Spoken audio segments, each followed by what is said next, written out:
দেখো আমি আগের ভিডিওতে বলেছিলাম তোমাদেরকে এই শুক্তো রেসিপিটা আমি শেয়ার করব। তো চলো আগে দেখে নাও কীভাবে এটা তৈরি। সবার প্রথমে একটা ভাজা মশলা রেডি করব। তার জন্য 1 চামচ রাঁধুনি, 1 চামচ মৌরি আর হাফ চামচের মতো মেথি নিয়ে ওটাকে ভালোভাবে কড়াইয়ে গরম করে তাতে একদম ভাজা ভাজা করব শুকনো কড়াইয়ে। বেশ হালকা লাল লাল হয়ে বেশ সুন্দর অ্যারোমা বেরোতে শুরু করবে। তখন কিন্তু এটাকে মিক্সিতে বা হামলদিস্তায় যেটাতেই হোক ভালোভাবে গুঁড়ো করে ঢাকা দিয়ে রেখে দেবো সাইডে। তো দেখো কি কি সবজি দিয়ে আজকে মা করছে শুক্তো, সেটা একবার মার মুখ থেকে শুনে নিই। কারণ আমি এতগুলো সবজি আরও আছে, এখানেই না আরেক থালা আছে, কোনটা কি হতে বলতে অসুবিধা হবে, তাই মার থেকে শুনে নাও কি কি সবজি। বলো, এটা দিয়ে স্টার্ট করো। সজনে ডাঁটা, আলু, কাঁচকলা, করলা, বেগুন, গাজর, শিম, পটল, মিষ্টি আলু, বরবটি, পেঁপে। এবার এই সমস্ত সবজিগুলো সব একটা একটা করে ভাজা হবে, হ্যাঁ, একটা একটা করে ভেজে তুলবে। ফ্লেম হাই রেখে সমস্ত সবজিগুলোকে একটা একটা করে ভেজে তুলে নেবে।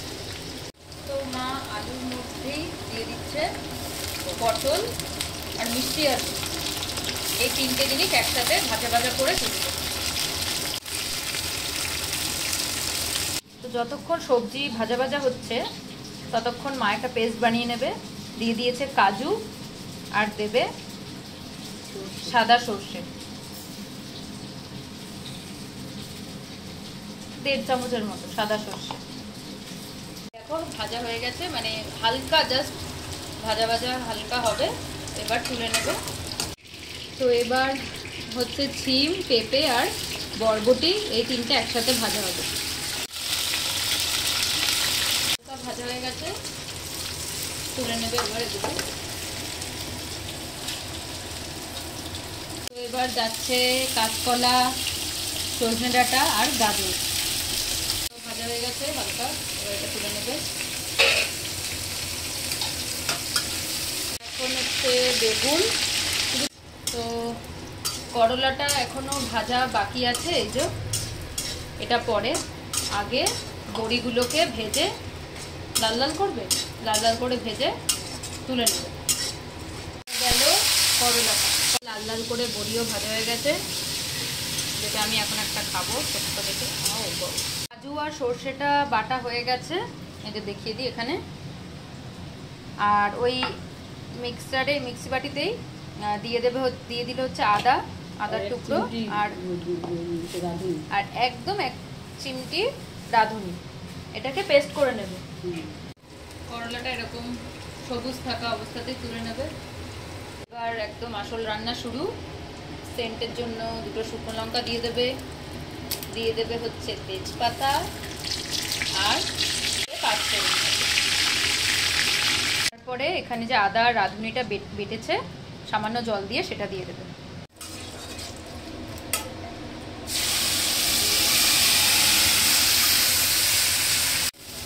সাথে মিক্সি বাটিটা একটু ধুয়ে জল দিয়ে দিল। হাই ফ্লেমে এটাকে একটু নাড়াচাড়া করতে হবে। পরে সব সবজি যেগুলো ভেজে তোলা ছিল সেগুলো দিয়ে দেব।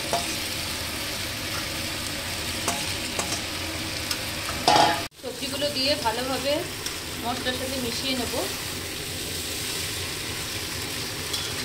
তারপর একটু নাড়াচাড়া করে দিয়ে দেবো কাজু আর সর্ষের পেস্টটা। তারপরে ওই মশলা ধোয়া বাটির জলটা দিয়ে দেবে। এবার আবারও ভালোভাবে মিশিয়ে নেওয়া হয়ে গেছে। এবার দিয়ে দেবে স্বাদ মতো নুন। নুনটা প্রথমে অল্পই দেবে, পরে লাগলে দেওয়া যায়। দিয়ে দেবে পরিমাণ মতো চিনি। তো ভালোভাবে মিশিয়ে নেবে।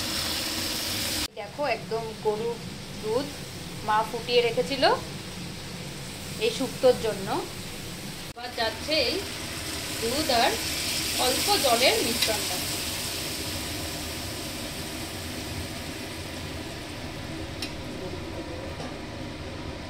একদম লাস্টে দিয়ে দিচ্ছে বড়িগুলো, দিয়ে আবারও এটাকে মিশিয়ে নেব। দেখো কম আছে, একদম ঢাকা দিয়ে বসিয়ে দিয়েছে। দেখো আমি আবার একটু দেখতে আসলাম, বেশ কিছুক্ষণ হয়েছে। সিম করাই আছে এখনো, কারণ সবজিগুলো সেদ্ধ হবে। আর বড়িগুলো কিন্তু মা বেশি মানে ঘেটে দেয়নি, নিচে ওপরে ওপরেই রয়েছে। ও দেখতে দারুণ লাগছে, বেশ সাদা সাদা পুরো অনুষ্ঠান বাড়ির মতো। এত সুন্দর সেন্ট বেরিয়েছে। আর দেখতে এবার প্রথমে যে একদম শুরুতে ভাজা মশলাটা করে রেখেছিল, মেথি মৌরি আর রাঁধুনি, না মেথি জিরে আর রাঁধুনি, মেথি মৌরি রাঁধুনি, মেথি মৌরি রাঁধুনির সেটা একদম শেষে হয়ে গেছে আর কি। এখন অফ করে দেবে। এই ভাজা মশলাটা ছড়িয়ে ওপরে, আর হচ্ছে যেটা না দিলেই নয়, একদম খাঁটি বেশ সুন্দর ঘি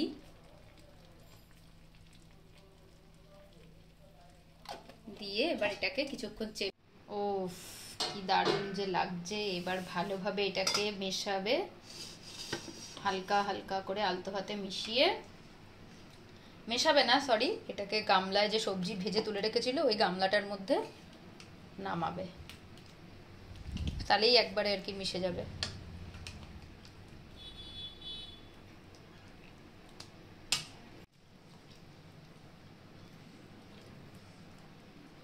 অনুষ্ঠান বাড়ি ফেল, দারুণ দারুণ গন্ধ যেরকম বেরিয়েছে না। এভাবে যদি শুক্তো না করে থাকো, প্লিজ আমার কথা একবার ট্রাই করে দেখো, এভাবে সেম টু সেম করে। উফ দুর্দান্ত খেতে লাগে। তো চলো অবশ্যই জানিও কেমন লাগলো ভিডিওটা। টাটা।